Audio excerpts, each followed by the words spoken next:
खड़गे भी नहीं गए, अभिषेक बैनर्जी भी नहीं। मैं पूछना चाहता हूं श्रीरामपुर वालों, आपको मालूम है ये लोग प्राण प्रतिष्ठा महोत्सव में क्यों नहीं गए? मालूम है आपको? मालूम है? नहीं मालूम है ना? मैं बताता हूं। वो अपनी वोट बैंक से डरते हैं, वोट बैंक से। उनकी वोट बैंक कौन है मालूम है? कौन है? अरे भाई ठीक से नहीं बता रहे हो, मैं बता देता हूं। उनकी वोट बैंक श्रीरामपुर वालों आप नहीं हो, एक घुसपैठी है उनकी वोट बैंक है, घुसपैठी है इनकी वोट। भाइयों बहनों मुझे बताओ, ये घुसपैठियों के डर से जो राम लल्ला के प्राण प्रतिष्ठा महोत्सव में न जाए, उनको वोट दे सकते हैं क्या? जोर से बोलो, दे सकते हैं क्या? भाइयों बहनों, ये लोग इनकी देश की परंपरा से नहीं जुड़े। आज मुझे बताओ श्रीरामपुर वालों, 370 धारा कश्मीर से हटानी चाहिए थी या नहीं हटानी चाहिए थी? ये कश्मीर जो है हमारा है या नहीं है? जोर से बोलो, है या नहीं है? कांग्रेस कहती है, सिंडिकेट कहती है धारा 370 न हटाई। मैंने पूछा पार्लियामेंट में क्यों न हटाए, तो उन्होंने कहा खून की नदियां बह जाएगी। भाइयों बहनों, ये नरेंद्र मोदी का शासन है, नरेंद्र मोदी का। 5 साल हो गए, खून की नदियां छोड़ो, किसी की कंकर चलाने की हिम्मत नहीं है। कंकर चलाने नरेंद्र मोदी जी ने धारा 370 हटाकर पूरे कश्मीर को हमेशा के लिए भारत के साथ जोड़ दिया।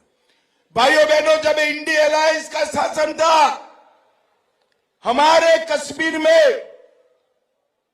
हड़तालें पड़ती थी।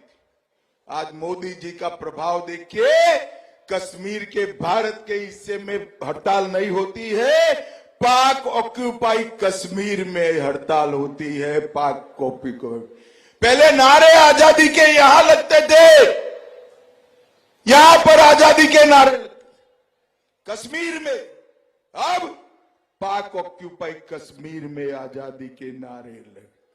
पहले यहां पत्थरबाजी होती थी, आज वहां पत्थरबाजी होती है। और भाइयों बहनों, 2 करोड़ 11 लाख टूरिस्टों ने यहां कश्मीर जाकर एक नया रिकॉर्ड बनाया, और पाक ऑक्यूपाई कश्मीर ने आटे के भाव ने रिकॉर्ड बना दिया है। आटे के भाव। मुझे बताओ श्रीरामपुर वालों, ये पाक ऑक्यूपाई कश्मीर भारत का है या नहीं है? जोर से बोलो, है या नहीं है? ये मणिशंकर अय्यर, एक फारूक अब्दुल्ला हमें डराते हैं, देश को डराने का काम कर रहे हैं कि एटम बम है पाकिस्तान के पास, पाक ऑक्यूपाई कश्मीर की बात न करो। मैं आज श्रीरामपुर की धरती पर कहकर जाता हूं, राहुल बाबा आपको डरना है तो डरिए, ममता दीदी आपको डरना है तो डरिए। ये पाक ऑक्यूपाई कश्मीर भारत का है और हम उसको लेकर रहे। भाइयों बहनों, बांग्लादेश से जो हिंदू, बौद्ध, सिख, जैन शरणार्थी आए हैं, उसको नागरिकता देनी चाहिए या नहीं देनी चाहिए?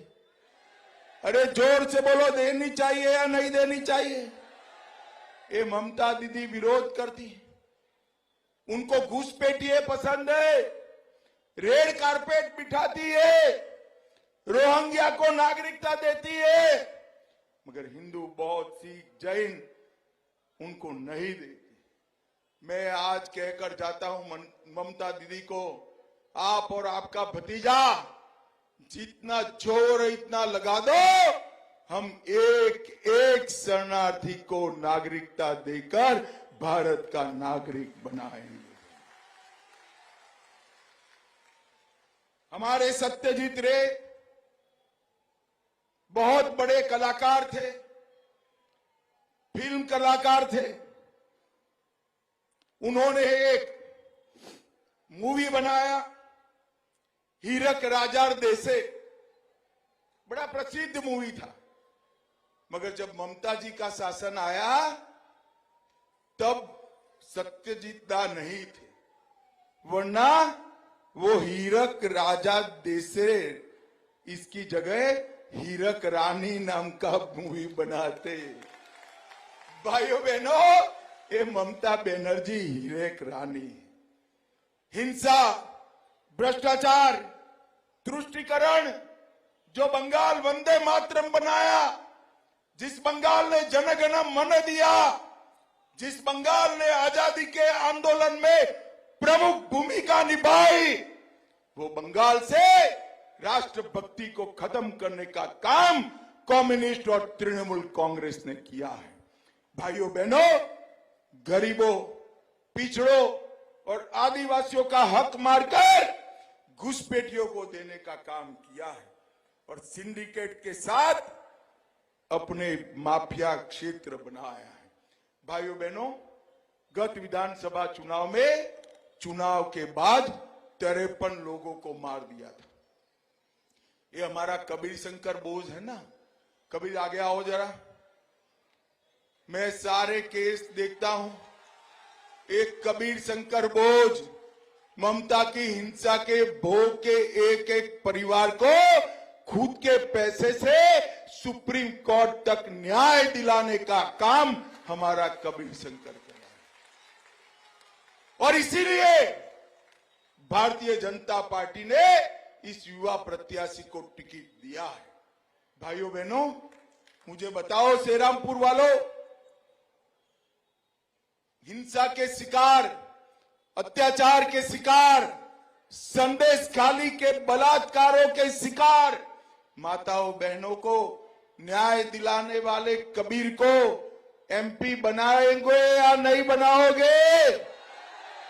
जोर से बोलो, बनाओगे या नहीं बनाओगे? भाइयों बहनों, ये मां, माटी और मानुष, इसके नारे के साथ ये ममता दीदी सत्ता में आई थी। मगर मां, माटी, मानुष का नारा तो